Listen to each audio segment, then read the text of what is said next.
Assalamualaikum everyone. Today we are discussing the numericals of Unit 6 Work and Energy of Class 9th Physics. Here we are discussing the solution of first numerical. In the first numerical we have given the force of 300 Newton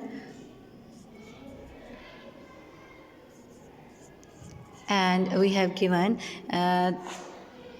35 metre distance. उसमें ये कह रहा है कि एक आदमी है जो कि 300 न्यूटन की फ़ोर्स लगाते हुए एक गाड़ी को मूव करा रहा है और 35 मीटर तक वो खींचता है। तो डिस्टेंस उस गाड़ी ने कितना तय किया? 35 मीटर। अब हमें वो कहता है कि उस आदमी ने कितना वर्क किया है वो आपने फाइंड आउट करना है। वर्क हमने फाइंड आउट करना है, work done by the man. So we want to calculate W, और W का हमारे पास फार्मूला होता है W is equal to Fs। So here we are substituting the value of force, that is 300 Newton multiply with 35 meter. So here we get 1500 Newton meter and the Newton meter is equal to joule. तो ये हमारे पास आ गया 1500 joule उस आदमी ने work किया है। That is our required solution for the first numerical. अच्छा जी, नेक्स्ट हमारे पास 6.2 न्यूमेरिकल है। सेकंड न्यूमेरिकल में कहता है कि एक ब्लॉक है जिसका वेट 20 न्यूटन है। तो वेट हमें दिया हुआ है 20 न्यूटन। अब हमारे पास जो उसको लिफ्ट किया गया वर्टिकली अपवर्ड, अब देखिए ऊपर उठाया गया। जब ऊपर उठाएंगे तो वो लिफ्ट अपवर्ड कर रहे हैं तो वो उसकी हाइट में आ जाएगा 6 मीटर। हाइट उसकी आ गई 6 मीटर। अब नेक्स्ट हमें ये कहता है कि आपने पोटेंशियल एनर्जी निकालनी है कि उसके अंदर कितनी पोटेंशियल एनर्जी स्टोर है। तो पोटेंशियल एनर्जी निकालने के लिए हमारे पास पोटेंशियल एनर्जी का फार्मूला क्या होता है जी? mgh, ठीक है, मास, ग्रेविटी और हाइट। बट हेयर अब हमारे पास वेट गिवन है। As we know that in some cases weight is equal to force, और फोर्स जो है वो इक्वल टू होता है मास इंटू एक्सेलरेशन। और एक्सेलरेशन जब आप कोई चीज़ ऊपर लिफ्ट कर रहे हैं, लिफ्टिंग की चीज़ हो रही है, तो उसके उस टाइम पे एक्सेलरेशन जो है वो ग्रेविटी में चेंज हो जाती है। तो W is equal to mg आ जाएगा and we given the value of W that is 20 newton. तो यहाँ से mg की वैल्यू हमारे पास आ गई 20 newton. Now we substitute all the values in equation number 1। mg की वैल्यू आ गई 20 न्यूटन और हाइट की वैल्यू हमें ये क्वेश्चन में गिवन है 6 मीटर। तो अब हम इक्वेशन 1 में वैल्यूज़ पुट कर देते हैं। Putting values in equation 1, putting values in equation 1 जब करेंगे तो यहाँ से आपके पास potential energy is equal to आ जाएगी mgh है ना। तो mg की वैल्यू क्या है? 20 न्यूटन और हाइट की वैल्यू है 6 मीटर। 6 2 12 होता है और ये 0 120 newton metre that is equal to 120 joule. तो ये हमारे पास पोटेंशियल एनर्जी की वैल्यू आ गई 120 जाउल। तो इस तरीके से हमारा सेकेंड न्यूमेरिकल कंप्लीट हो गया। हमने पोटेंशियल एनर्जी की वैल्यू कैलकुलेट कर ली है।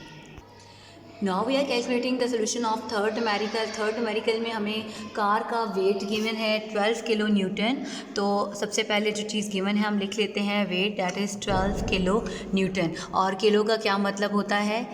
100, मतलब 100 का मतलब है, नहीं, किलो 1000 है और 1000 का मतलब है 10 पावर 3 न्यूटन। ठीक है जी, किलो 1000 को कर रहा है तो ये हमारे पास आ गया 10 power 3।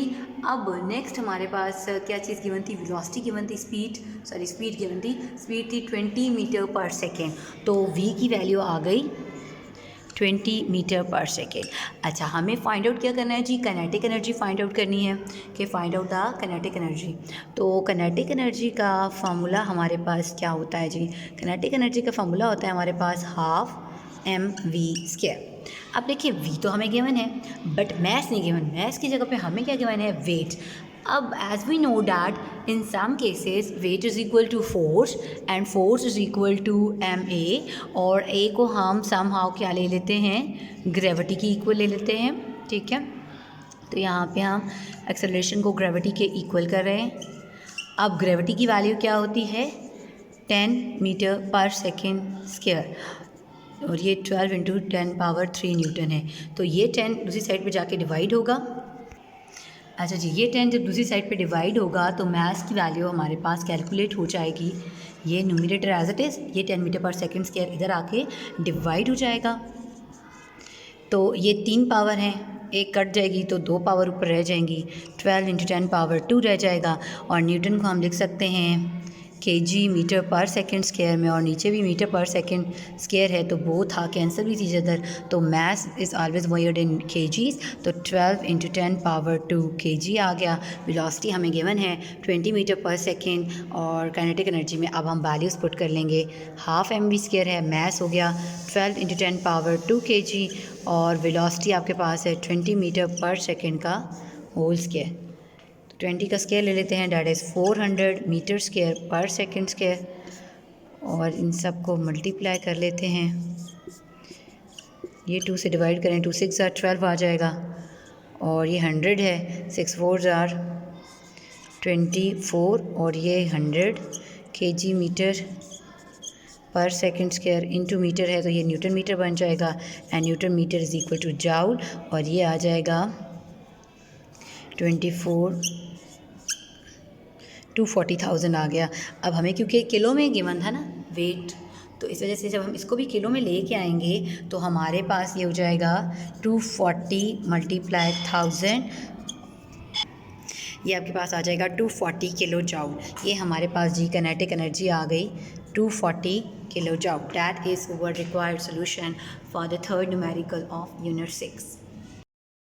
Now we are discussing solution of fourth numerical of unit 6। इसमें हमें ये गिवन है कि एक स्टोन है, एक पत्थर है जिसका मास 500 ग्राम है, उसको हम 15 मीटर पर सेकंड की वेलोसिटी से ऊपर फेंक रहे हैं। जब हम ऊपर फेंकते हैं उसको ऊपर फेंकते हैं तो जो मैक्सिमम उसकी हाइट है उस पे पोटेंशियल एनर्जी क्या है वो एक फाइंड आउट करनी है। दूसरा हमने उसकी काइनेटिक एनर्जी फाइंड आउट करनी है जब वो ग्राउंड को हिट करता है, ठीक है। तो पोटेंशियल एनर्जी में क्योंकि हमारे पास फार्मूला होता है mg है, तो उसके लिए हमें हाइट ज़रूरी होती है।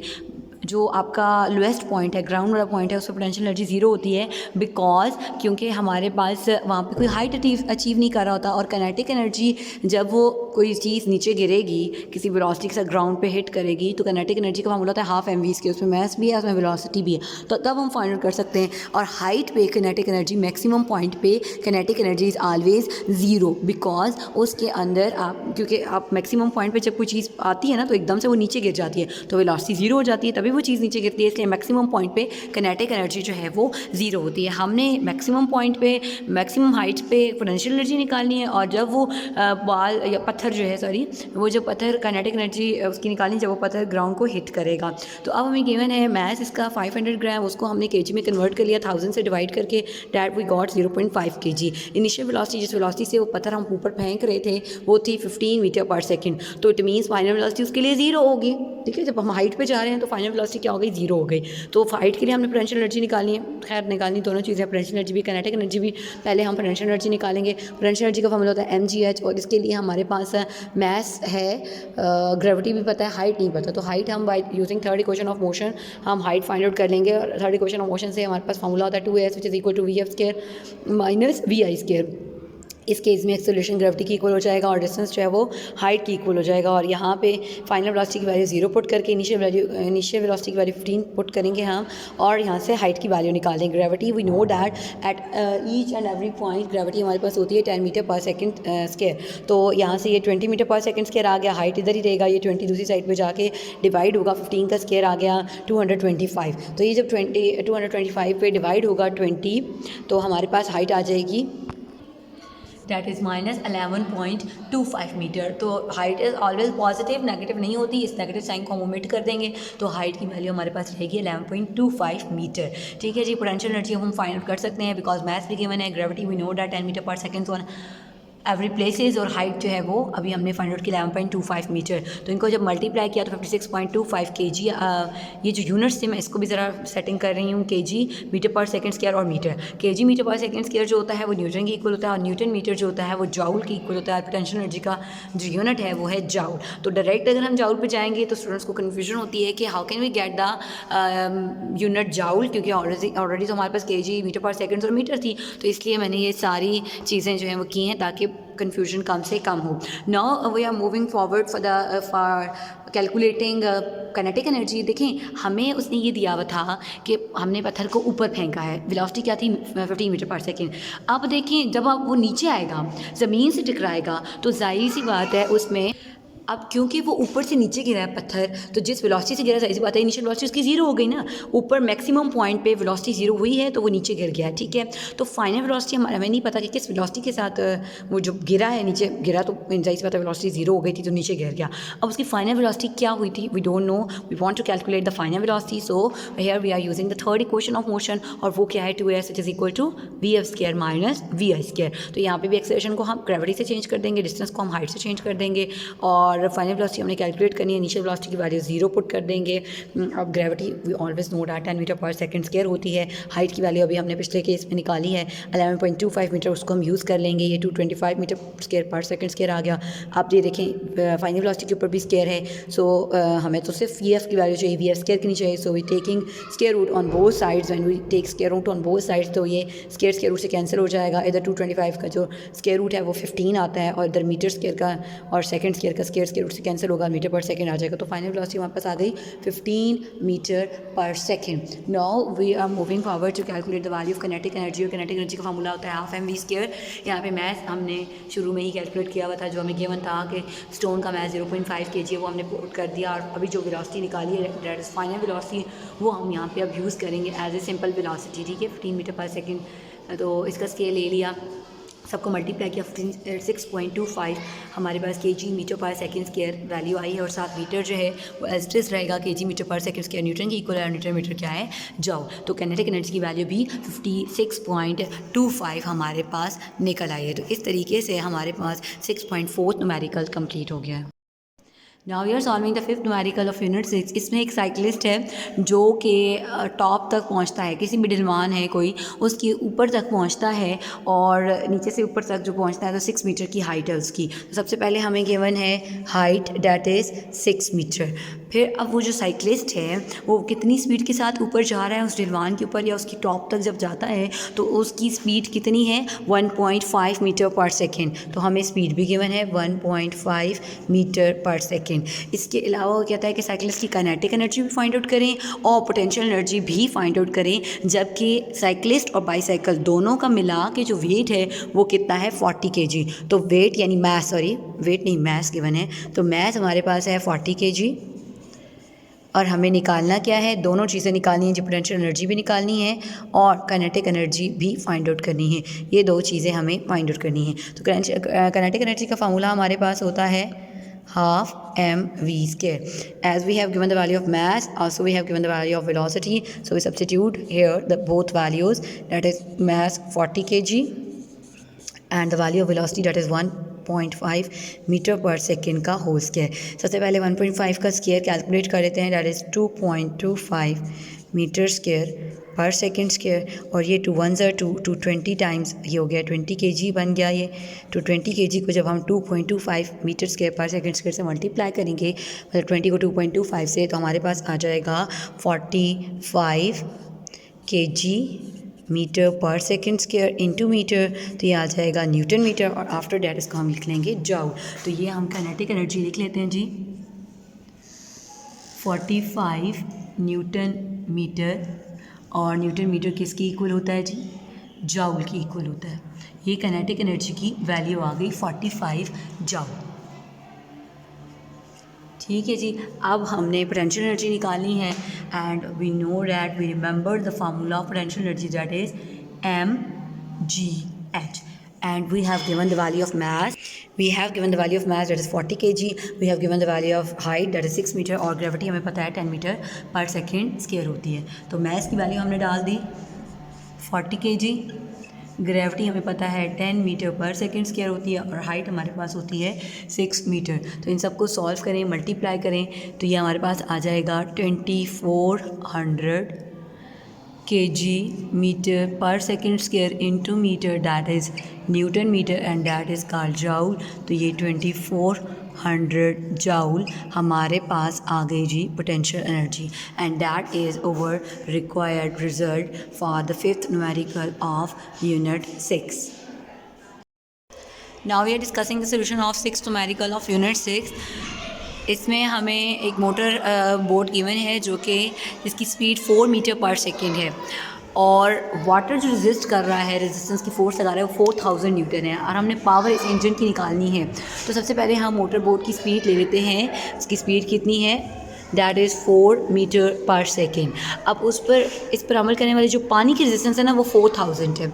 जो रेजिस्टेंस अप्लाई, जैसी बात है वो मोटर जो बोट है वो चल रही है, तो उसके साथ जो फोर्स लग रही है पानी की फोर्स वो कितनी है 4000 न्यूटन। तो हम F कह देते हैं, दैट इज़ 4000 न्यूटन। तो रेजिस्टेंस फोर्स ही होती है क्योंकि बोट को वो मूव करने से रोक रही होती है, दैट्स इसका मतलब उसको रेजिस्टेंस कहा है लेकिन वो रेजिस्टेंस फोर्स ही होती है, इसलिए हमने 4000 न्यूटन ले लिया। इसके इंजन की पावर मालूम करनी है तो P हमने फाइंड आउट करना है। एक पावर का हमारे पास फॉर्मूला होता है वर्क बाय टाइम, और एज वी नो डैट कि वर्क हमारे पास होता है फोर्स इनटू डिस्प्लेसमेंट। अब हम वर्क को लिख लेते हैं F मल्टीप्लाई S। डिस्टेंस या डिस्प्लेसमेंट डिवाइडेड बाय टाइम होता है rate of change of distance with respect to time, जो है वो आपके पास क्या कहलाता है, दैट इज़ कॉल्ड वेलोसिटी या स्पीड। ये आपके पास आ गया V, S/T जो है वो आपके पास आ गया V। तो पावर हम लिख सकते हैं F multiply by V, S/T को rate of change of distance respect to time जो है वो स्पीड या वेलोसिटी होता है। तो अब हमारे पास फोर्स और वेलोसिटी, स्पीड को मल्टीप्लाई करेंगे हम। फोर्स की वैल्यू हमारे पास क्या गिवन है जी, ये 4000 न्यूटन थी, 4000 न्यूटन हम ऐड कर देते हैं यहाँ पे, और मल्टीप्लाई वेलोसिटी यानी स्पीड की वैल्यू थी 4 मीटर पर सेकेंड थी। दोनों को मल्टीप्लाई करेंगे 16000 न्यूटन मीटर पर सेकेंड है, न्यूटन मीटर पर सेकेंड यानी वॉट आ जाएगा पावर की वैल्यू। अब 16000 वॉट जब आया तो उसको हम, वॉट है तो ये 16 मल्टीप्लाई बाय 1000 अगर करें तो ये 16 किलो वाट आपके पास पावर आ गई। ठीक है जी, ये हमारे पास इस बोट की जो पावर आई है वो आई है 16 kilo watt. That is our required result. Now we are discussing the seventh numerical of unit 6। इसमें हमें ये कहता है कि एक आदमी एक ब्लॉक को पुल कर रहा है ना, आगे धकेल रहा है, और उसकी कितनी फोर्स लगा रहा है 300 न्यूटन की। तो हम यहाँ से लिख लेते हैं, जिस तरीके से हमें तरतीब से डाटा गिवन है हम लिखते जाएंगे। 300 न्यूटन की फोर्स अप्लाई कर रहा है ब्लॉक को धकेलने में, खींचने में, और 50 मीटर तक वो खींचता है, उसको 60 सेकेंड लगते हैं। तो डिस्टेंस कितना है 50 मीटर, और टाइम कितना हमें गिवन है 60 सेकेंड। और अब हमें ये कह रहा है कि वो जो उसने धकेला है, ब्लॉक को खींचा है, तो उस खींचने के लिए उसको कितनी पावर चाहिए, वो पावर फाइंड आउट करनी है आपने। हमें पावर निकालनी है, और पावर का फार्मूला हमारे पास होता है वर्क बाय टाइम। अब देखें वर्क की वैल्यू तो हमारे पास नहीं गिवन, हमारे पास फार्मूला होता है वर्क का फोर्स इनटू डिस्टेंस या डिस्प्लेसमेंट FS। तो W की जगह पे हम F और S पुट कर सकते हैं। अब हमें फोर्स की वैल्यू भी गिवन है, S की वैल्यू, डिस्टेंस की भी वैल्यू गिवन है, T की वैल्यू भी गिवन है। Now we substitute all the values here. Force की है हमारे पास 300 न्यूटन, डिस्टेंस या डिस्प्लेसमेंट की वैल्यू हमें 50 मीटर गिवन है, और टाइम हमारे पास है 60 सेकेंड। अब इसको कैलकुलेट कर देते हैं, 0 0 से कैंसिल, 6 1 ज़ा 6, 6 5 ज़ा 30, और 5 5 ज़ा 25 होता है। तो ये 250 न्यूटन मीटर पर सेकंड आ गया, और न्यूटन मीटर पर सेकंड जो है वो हमारे पास होता है वॉट की इक्वल। तो इस तरीके से हमारे पास पावर का, इसकी पावर जो ब्लॉक को धकेलने के लिए या ब्लॉक को खींचने के लिए जो पावर थी वो 250 वॉट हमारे पास इसका आंसर आ गया। Now we are discussing the solution of 8th numerical of unit 6। इसमें थोड़ी सी ज़रा अंडरस्टैंडिंग वाली चीज़ है, वो ये है कि देखें हमें वो ये कहता है कि 50 kg का आदमी है जो कि 25 सीढ़ियाँ चढ़ रहा है 20 सेकंड में। अब देखें जब वो फोर्स और वेट इस टाइम इक्वल होते हैं, ठीक है, अब वो सीढ़ियाँ चढ़ रहा है, तो देखें उसका जो फोर्स जो मैस है ना डाउनवर्ड एक्ट हो रहा है, ठीक है। अब हमारे पास ये होता है ना कि 50 kg का आदमी है, तो हम तो कहते हैं कि इसका वेट है, क्योंकि इसने क्लियरली नहीं बताया कि ये वेट है या ये क्या चीज़ है ना, मैस है। तो क्योंकि वो सीढ़ियाँ ऊपर चढ़ रहा है, इसलिए जो आपका ये जो 50 kg है ये इसका मैस कंसिडर होगा। क्यों? क्योंकि ज़ाहिर सी बात है जब वो ऊपर चढ़ रहा है तो ग्रेविटी उसको ज़मीन पे पाँव रखने की गुंजाइश दे रही है ना, तो ग्रेविटी इसके साथ ऑटोमेटिकली आएगी। दैट्स वाई जो 50 kg है ये फोर्स नहीं, सॉरी ये वेट नहीं है, जबकि ये है मैस। ठीक है, मैस हमने 50 kg लिया। वैसे अगर हम उसे कहते हैं ना कि एक 50 kg का आदमी है तो हम उसको डायरेक्टली वेट ले लेते, ठीक है। बट इस केस में हमने वेट नहीं लिया बिकॉज ये आदमी ऊपर सीढ़ियाँ चढ़ रहा था। जब वो ऊपर चढ़ रहा था तो इस आदमी का वो वेट नहीं है, बैठा हुआ होता या खड़ा हुआ होता तो तब उसका वेट डाउनवर्ड एक्ट होता। लेकिन अब ये वेट के साथ साथ इसका ये जो है ये मैस है, क्योंकि इसकी जो पाँव हैं वो एक सीढ़ी से दूसरी सीढ़ी पर जा रहे हैं, तो इट मीन्स कि ग्रेविटी यहाँ पे मौजूद है। तो मैस इसका 50 kg होगा और साथ इसकी जब वो ग्रेविटी एक्ट करेगी तो वो फोर्स के इक्वल आ जाएगा और force is equal to ma हो जाएगा, क्योंकि फोर्स और वेट बराबर हैं। तो फोर्स हमारे पास ma होता है और उसके यहाँ से फिर हम आगे कैलकुलेट करेंगे। तो यहाँ पे हमने क्वेश्चन में मैथ जो है वो 50 kg ले लिया और टाइम हमें 20 सेकंड गिवन था। पावर हमने फाइंड आउट करनी थी। डिस्टेंस हमें गिवन था कि 20 सेकंड में नहीं 25 सीढ़ियाँ उसने चढ़ी हैं और 16 सेंटीमीटर एक सीढ़ी की हाइट थी। तो सेंटीमीटर को मीटर में कन्वर्ट किया, 16 को 100 पे डिवाइड किया तो 0.16 मीटर आपके पास आ गया। देन हमने 25 को जब 0.16 से मल्टीप्लाई करवाया तो 4 मीटर हमारे पास डिस्टेंस आ गया। अब हमारे पास जो पावर हमने निकालनी है वो होती है वर्क बाय टाइम, और वर्क होता है force into distance by time.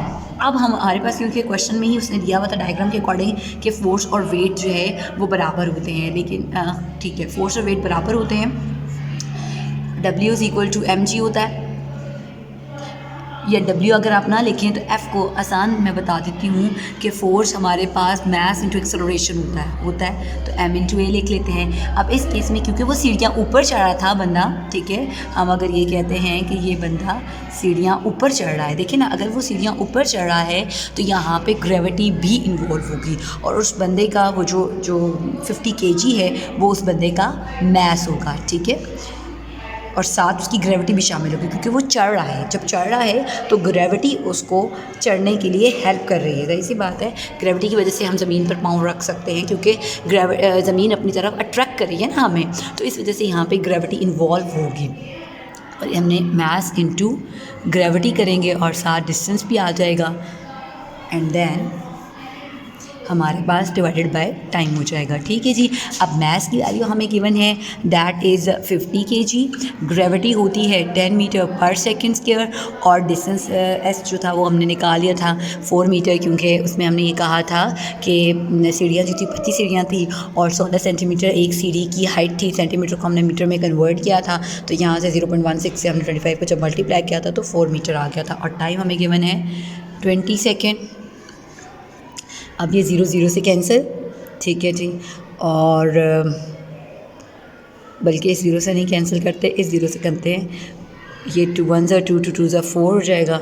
अब 50 को 2 से जब मल्टीप्लाई करेंगे ना तो ये आ जाएगा 100। अब यूनिट ज़रा साथ देख लेते हैं। ये बन रही है हमारे पास ऊपर kg मीटर पर सेकंड स्क्वायर, 7 मीटर पर सेकंड आ रही है, डिवाइड वाला सेकंड है पर सेकंड हो गया। kg मीटर पर सेकंड स्क्वायर क्या होता है? न्यूटन। न्यूटन मीटर पर सेकंड है, न्यूटन मीटर किसके इक्वल होता है? जाउल के। जाउल पर सेकंड, तो ये आ गया वाट। ठीक है जी, ये पावर की वैल्यू आ गई दैट इज़ 100 वाट। तो इस तरीके से हमारा 8th न्यूमेरिकल जो है वो कंप्लीट हो गया है।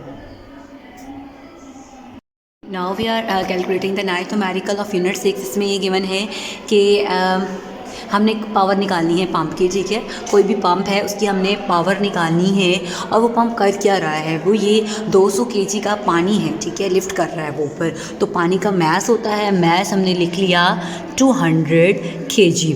वो उस पानी को कितनी हाइट तक पहुंचा रहा है जी? 6 मीटर की हाइट तक पहुंचा रहा है और कितने सेकंड्स में है जी? 10 सेकंड में। तो टाइम हमारे पास है 10 second. We want to calculate the power, और पावर हमारे पास क्या होती है जी? वर्क बाय टाइम, और वर्क हमारे पास होता है force into distance divided by time. अब हमारे पास फोर्स की वैल्यू भी नहीं है, so we are moving forward. Force हमारे पास F is equal to ma होता है। अब मैस इंटू एक्सेलरेशन आ गया। एक्सेलरेशन की जगह पे हम ग्रेविटी यूज़ कर लेंगे और डिस्टेंस की जगह पे हाइट, s की जगह पे h, क्योंकि वो पानी ऊपर उठा रहा है ना, तो s की जगह पे h आ जाएगा। और ये टाइम, अब मैस की वैल्यू हमें क्या गिवन है? वो थी 200 kg और ग्रेविटी होती है, चलिए इसको नीचे लिख लेते। मास की वैल्यू हमारे पास थी 200 kg, ग्रेविटी थी 10 मीटर पर सेकेंड स्क्वायर और हाइट गिवन थी 6 मीटर, जबकि टाइम जो था वो था 10 सेकेंड। ये 10 से कैंसिल हो गया। अब इसमें मल्टीप्लाई करते हैं, 6 2 12, तो 1200 आ जाएगा आपके पास। ये आ जाएगा 1200। साथ यूनिट क्या है, केजी मीटर पर सेकंड स्क्वायर इनटू मीटर पर सेकंड, तो ये आ जाएगा, ये देखिए ना, केजी मीटर पर सेकंड स्क्वायर, ये कम इकट्ठा होगा तो न्यूटन बन जाएगा। फिर मीटर पर सेकंड है तो न्यूटन मीटर पर सेकंड, न्यूटन मीटर जो होता है वो जाउल होता है, जाउल पर सेकंड जो है वो वाट के बराबर आ जाता है। तो 1200 वाट हमारे पास इस तरीके से आया। यूनिट्स भी हमने साथ साथ कैलकुलेट कर लिए हैं। तो इस तरीके से हमारे पास 9th न्यूमेरिकल का सोल्यूशन जो है वो कंप्लीट हो गया। Discussing the solution of 10th numerical of unit 6। इसमें हमें एक हॉर्स पावर की इलेक्ट्रिक मोटर गिवन है, ठीक है। तो उस हॉर्स पावर की जो मोटर है उसकी पावर क्या है, 1 हॉर्स पावर, डैट इज़ 746 वाट। अब ये जो मोटर है ये पानी को ऊपर पहुंचा रही है वाटर टैंक में, ठीक है। तो वाटर टैंक को फिल करने में 10 मिनट लगते हैं, तो टाइम हमें गिवन था 10 मिनट, उसको हमने सेकंड में कन्वर्ट कर लिया, 60 सेकंड से मल्टीप्लाई किया, तो टाइम हमारे पास आ गया 600 सेकंड। अब वाटर टैंक के अंदर जितनी कैपेसिटी है वो कितना पानी उसके अंदर आ सकता है, वो 800 लीटर्स की है। तो 800 लीटर उसके अंदर पानी आ सकता है। इसका मतलब है मैस कितना है, 800 लीटर, उसको हमने लीटर्स को केजीज़ में कन्वर्ट कर लिया। Litres and KGs are same measurements, हम यूज़ करते हैं सेम सेंस में, तो इस वजह से हमने उसको 800 केजी कर लिया। अब हमारे पास जो हाइट है, जो पानी उधर नीचे से ऊपर जा रहा है, तो 15 मीटर की हाइट तक जा रहा है, ठीक है। तो H is equal to 15 metre आ गया। हमें एक्चुअल वर्क निकालना है कि इलेक्ट्रिक मोटर ने कितना वर्क किया है, कितना काम किया है पानी को नीचे से ऊपर पहुंचाने के लिए, ऊपर वाटर टैंक पे पहुंचाने के लिए, वो वर्क फाइंड आउट करना है और हमें एफिशिएंसी उस सिस्टम की फाइंड आउट करनी है। तो हमारे पास जो पावर का फॉर्मूला होता है वर्क बाय टाइम होता है। वर्क अगर इधर ही रहे तो पावर के साथ टाइम को मल्टीप्लाई कर देंगे तो हमारे पास वर्क आ जाएगा। अब देखिए ना, एक हॉर्स पावर 746 वाट की होती है, टाइम 600 सेकेंड है। अब ये हमारे पास वर्क आ गया, ये हमने 600 को 746 से मल्टीप्लाई किया तो हमारे पास 4,47,600 जॉउल हमारे पास वर्क आ गया। अब हमें एफिशिएंसी सिस्टम की निकालनी थी। आउटपुट बाय इनपुट होता है ना, मल्टीप्लाई 100%, लेकिन आउटपुट किस तरह का आउटपुट है, तो पावर का आउटपुट है, तो output power divide by input power करेंगे। इनपुट पावर जो है वो हमारे पास मोटर की है, पावर इनपुट जो है ना वो पावर मोटर की है। मोटर की पावर क्या थी, 1 हॉर्स पावर थी, 1 हॉर्स पावर हम डालेंगे। जो आउटपुट पावर है वो हम फॉर्मूला लगाएंगे वर्क। अब वर्क बाय टाइम जो है वो टाइम हमारा इसके साथ पावर से मल्टीप्लाई हो जाएगा। अब जो काम, क्योंकि सही सी बात है पानी हम हाइट पे पहुंचा रहे हैं, तो वो वर्क हमने उसमें पोटेंशियल एनर्जी डाल दी। पोटेंशियल एनर्जी का फॉर्मूला होता है mgh। अब इसमें मास की वैल्यू थी 800 ग्राम हमने डाली, ग्रेविटी 10 मीटर पर सेकंड स्क्वायर डाली, हाइट हमारे पास 15 मीटर है और पावर 746 वाट की वो इलेक्ट्रिक हमारे पास है मोटर, उसकी पावर हमने डाल दी और टाइम हमारे पास 600 सेकंड था। 0 से कैंसिल हो गए। इन सारों को मल्टीप्लाई और डिवाइड करेंगे तो हमारे पास 100% से मल्टीप्लाई करेंगे 26.8% हमारे पास एफिशिएंसी आएगी। तो इस तरीके से हमारे पास 10th न्यूमेरिकल इस यूनिट 6 का कंप्लीट हो गया है। तो एफिशिएंसी हमारे पास आ गई जी 26.8%।